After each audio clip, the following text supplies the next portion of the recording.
Hello, this is Claude White, and this is Extreme Sports and World Views. Today's topic, hip-hop, COD. What does COD mean? Cause of death. Now, Nas had a record about 4 or 5 years back called Hip Hop is Dead. And let's face it, it is. When you look at the cast of characters in hip-hop now, I mean, Drake's Cakes, this fucking clown. Iggy Azalea, the bitch can't rhyme. Bitch looks like a fucking albino mud duck from fucking Australia. She stinks. Don't get me started on Nicki Minaj. She got more ass shots than fucking all the Kardashians put together. But I'm not going to talk about just the new school of rappers that are out right now, because trust me, there's plenty of blame for the old school, my era, and further. You've got to be kidding me. One word. In fact, 2 words. Africa, Bambaataa, or Bam Booty, or Bam Dusky, allegedly, whatever the fuck you want to call him. He set back hip-hop 50 plus years, what he did. Allegedly, what he did. And let's face it, he's already admitted that he's a booty bandit. What an absolute disgrace that is. And I'm sorry.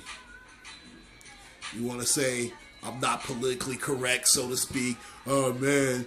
Yo, man. Everybody should be what they want to be. Yo, man. You know what? The fact that sucking a dick for a man is accepted is an absolute disgrace.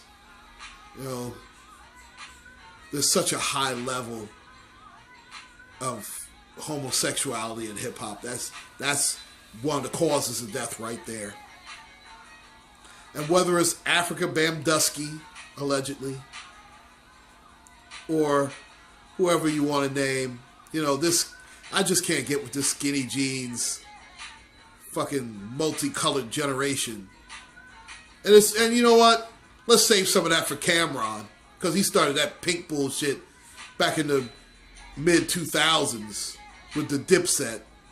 And I'm actually a fan of Cam as far as his rap skills, because let's face it, he was part of that in the mid-90s, the very tail end of the golden age of hip-hop, when you have Killer Cam coming out, Mace, DMX, Nori. I mean, Busta Rhymes was just going solo, and let's face it, his first couple of albums when he went solo was huge. People seem to forget that when they look at Bust today. I mean, Busta Rhymes, he looks almost as big as I am, this motherfucker. And listen, he's had some questionable shit too. Take a look at that video he did with P. Diddy, talking about, where my niggas is at? That nigga looked like a straight up faggot. He was sucking on somebody's dick, he looked like. I'm sorry. I mean, my God. But that's definitely part of the cause of death when it comes to hip-hop and R&B. And again, they do have a symbiotic relationship. Let's face it. It seems like every R&B singer wants to be a rapper, and every rapper wants to be an R&B singer. And now you got people like Drake's Cakes, who can't do either. He can't sing worth a fuck. And he doesn't even write his fucking rhymes. You call that. And I understand there's always been ghostwriting in hip-hop, but my God. I mean, for him to lie about it, then talk about, oh, I didn't write that. Motherfucker, fuck you. You fucking disgrace. Go back to Degrassi. Jeez. Now, you want to bring up the old school, you're more than welcome to do that, because let's face it, Will Smith. Now, Will Smith used ghostwriters as well. In fact, allegedly it was Nas who ghost wrote Getting Jiggy With It for him. And I believe Jay-Z had ghost written for Will a couple of times as well. We know Jay-Z has ghost written for Dr. Dre. And he was also a protege, of course, of P. Diddy. Sean P. Shitty or P. Diddy or Puff Daddy, whatever the fuck he wants to call himself, that fucking buffoon. But I have to be fair to P. Diddy as well. He has contributed a lot to hip-hop and its culture. I mean, whether you want to acknowledge it or not, listen, he's also the reason that Kool Herc is alive right now. The man did pay out of his own pocket for all of his hospital and medical expenses. So, listen, if you're going to down P. Diddy, and I often have, no question about it, I've been a staunch critic of his, but I give credit where credit is due, and he does definitely deserve credit for that. Listen, P. Diddy has given back to hip-hop. Whether you like him or not, he has done so. Unequivocally, he has done so. So, he's done a better job than Suge Knight. Look at that fucking buffoon getting knocked the fuck out. If you don't think he had anything to do with Tupac's death, in fact, allegedly, he and P. Shitty, allegedly, I think, in my opinion, got those two guys killed. But of course, we can't prove it. So, as I said, allegedly, and I have to leave it as such. But going back to the death of hip-hop and R&B, of course, look at the high level of buffoonery in it. I mean, there is no depth in hip-hop whatsoever. Everybody's a fucking killer. They're either a killer, a dope fiend, or drug dealer. No in between. Pick one. You're one of those. You say about, oh man, I took this Molly, I fucked this bitch, I smoked some weed. That's all that's talked about now in hip-hop. It's not hip-hop, it's crap. There's no depth. There's no substance unless you're going to the underground in hip-hop. There's still some things in the underground. But you know what? Even in old school groups like Public Enemy, you had the cooning and buffooning of Flavor Flav. That fucking clown. I mean, if you saw Flavor of Love, even if you saw,